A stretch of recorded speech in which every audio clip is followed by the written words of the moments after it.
بھتیجے۔ ہبا ایک خوبصورت دیہاتی لڑکی تھی جس کا تعلق ایک غریب خاندان سے تھا۔ ایف ایس سی مکمل کرنے پہ ایک امیر آدمی نے اس کا رشتہ مانگا اور گھر والوں نے ہاں کر دی۔ آدمی کا ایک بڑا بھائی بھی تھا جو اس سے 2 سال بڑا تھا اور اپنی دریا دلی اور تحمل مزاجی کے لیے جانا جاتا تھا۔ شادی کے 1 سال بعد ہبا کے گھر بیٹا ہوا اور تمام اہل خانہ بے حد خوش ہوئے۔ اس دن ہبا کے سسر نے بڑے بیٹے کو کہا کہ وہ بھی اب شادی کر لے اور مزید تاخیر نہ کرے۔ بڑے بیٹے نے بھتیجے کی طرف مسکراتے ہوئے دیکھا اور کہا، آپ لڑکی ڈھونڈیے ابا جی۔ ہبا کے لیے یہ سب ناگوار گزرا۔ بعد میں جب وہ اپنے شوہر کے ساتھ اکیلی تھی تو غصے سے کہا، اپنے باپ کے تمام کاروبار کو تم سنبھالتے ہو، اس لیے اس کی جائیداد پہ بھی تمہارا ہی حق ہے اور تمہارے بعد تمہارے بچوں کا۔ اگر تمہارے بھائی کی شادی ہوئی اور شادی کے بعد اولاد، وہ سب حصے دار بن جائیں گے، لیکن اگر وہ شادی کرنا چاہتا ہی ہے تو اس کے لیے میں ایک طلاق شدہ عورت کا رشتہ بتا سکتی ہوں جسے بانجھ پن کی وجہ سے 1.5 سال بعد پہلے طلاق ہو چکی ہے۔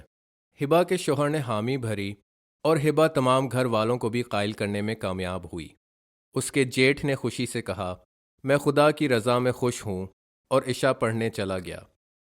جیٹھ کی شادی ہوئی اور ہبا خوش تھی کہ اب ساری جائیداد اس کے شوہر اور بیٹے کو آئے گی، مگر وہ اللہ کا فرمان بھول گئی تھی کہ ایک ان کا منصوبہ ہے اور ایک خدا کا منصوبہ ہے، اور بے شک خدا کی منصوبہ بندی اعلیٰ ترین ہے۔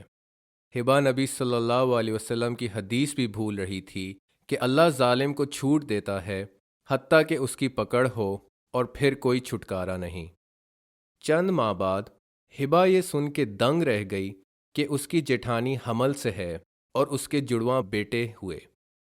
ہبا کے تمام خواب خاک ہو گئے جب کچھ عرصے بعد جیٹھ کے گھر تیسرا بیٹا بھی ہو گیا۔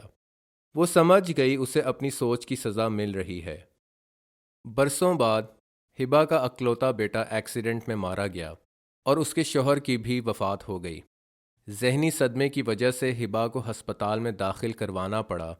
جب اسے ہوش آیا، ہبا نے اپنے جیٹھ، جیٹھانی اور ان کے بچوں کو نم آنکھوں کے ساتھ اپنے سرہانے پایا۔ یہ وہی بچے تھے جن سے اسے خوف تھا، اور اب وہ اسے چھوٹی امی کہہ کر خیر خیریت معلوم کر رہے تھے۔ اسے سمجھ آئی کہ دھوکے میں وہ تو خود تھی جو سمجھتی تھی کہ اپنے معاملات کا اختیار اس کے ہاتھوں میں ہے۔ ہر شے پہ قادر صرف اللہ ہے، اور ہم جو چاہیں کر لیں، ہوتا وہی ہے جو اللہ کا فیصلہ ہو، اور انسان کو ہار تسلیم کرنی پڑتی ہے۔ بھتیجوں کی محبت اور عزت دینے نے ہبا کو یہ سب سکھایا۔ بالآخر دادا کی وراثت ان پوتوں تک ہی پہنچی۔ وَلَا تَحْسَبَنَّ اللَّهَ غَافِلًا عَمَّا يَعْمَلُ الظَّالِمُونَ إِنَّمَا يُؤَخِّرُهُمْ لِيَوْمٍ تَشْخَصُ فِيهِ الْأَبْصَارُ مُهْطِعِينَ مُقْنِعِي رُءُوسِهِمْ لَا يَرْتَدُّ إِلَيْهِمْ طَرْفُهُمْ وَأَفْئِدَتُهُمْ هَوَاءٌ وَأَنذِرِ النَّاسَ يَوْمَ يَأْتِيهِمُ الْعَذَابُ فَيَقُولُ الَّذِينَ ظَلَمُوا رَبَّنَا أَخِّرْنَا إِلَىٰ أَجَلٍ قَرِيبٍ نُجِبْ دَعْوَتَكَ وَنَتَّبِعِ الرُّسُلَ أَوَلَمْ تَكُونُوا أَقْسَمْتُم مِّن قَبْلُ مَا لَكُم مِّن زَوَالٍ وَسَكَنتُمْ فِي مَسَاكِنِ الَّذِينَ ظَلَمُوا أَنفُسَهُمْ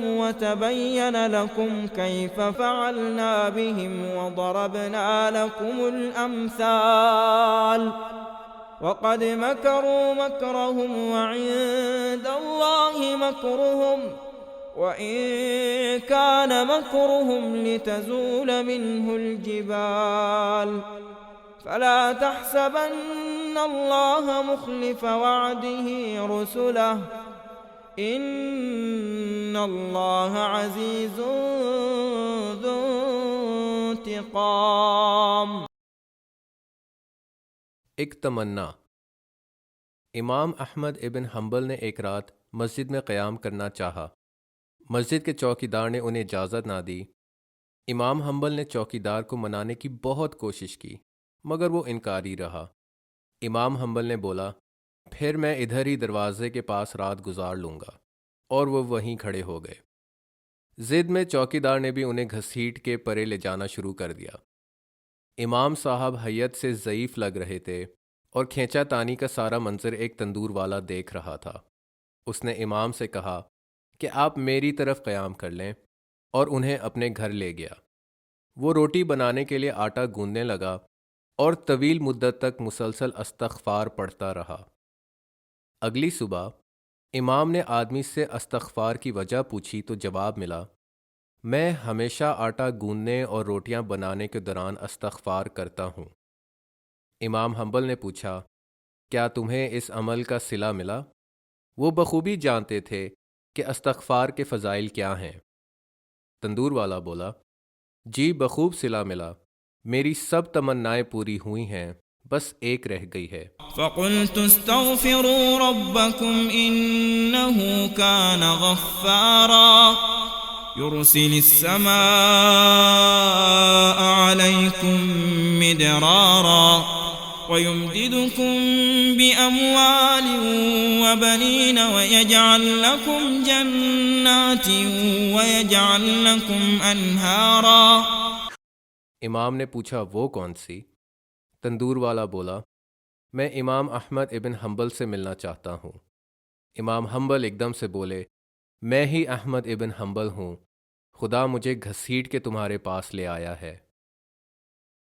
من عمل صالحا من ذكر أو أنثى وهو مؤمن فلنحيينه حياة طيبة ولنجزينهم أجرهم بأحسن ما كانوا يعملون۔